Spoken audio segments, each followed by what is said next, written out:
অনেক আগেই বাংলাদেশের গণ্ডি পেরিয়ে ওপার বাংলাতে নিজের অবস্থান বেশ শক্ত করেছেন গুণী অভিনেত্রী জয়া আহসান। এবার তার ভূতপরি সিনেমা গোয়া ইন্টারন্যাশনাল ফিল্ম ফেস্টিভ্যালে প্রদর্শিত হয়েছে। বিস্তারিত জানবো এবারের সেগমেন্টে।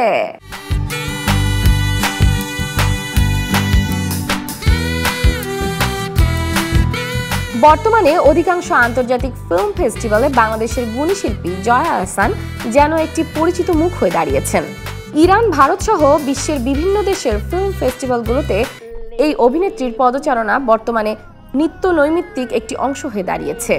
আমি যদি কাউকে ইশারা করি সে দৌড়ে। 2023 সালে বাংলাদেশের সিনেমা ফেরেশতে দিয়ে ইরান, ভারত সহ বেশ কিছু ইন্টারন্যাশনাল ফিল্ম ফেস্টিভ্যালগুলো ঘুরে এসেছেন জয়া আহসান। মরবে। তবে এবার বাংলাদেশের সিনেমা না হলেও ওপার বাংলার ভূতপরি সিনেমা নিয়ে ভারতে অনুষ্ঠিতব্য 55তম গোয়া ফিল্ম ফেস্টিভ্যালে উপস্থিত হয়েছিলেন জয়া আহসান।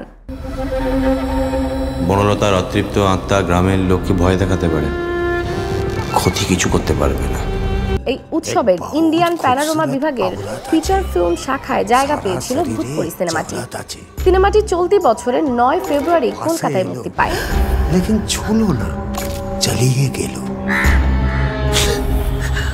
মরার পর আমি প্রথম কাউকে ছুলাম। এত উল্টো দেখছি গো।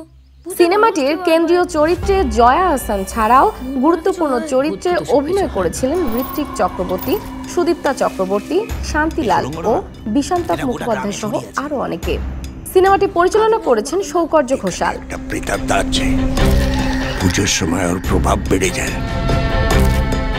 আমাকে না লুকিও না, তোমার মনে যা যা প্রশ্ন ঘুরছে আমি ছাড়া আর কেউ তো জবাব দিতে পারবে না।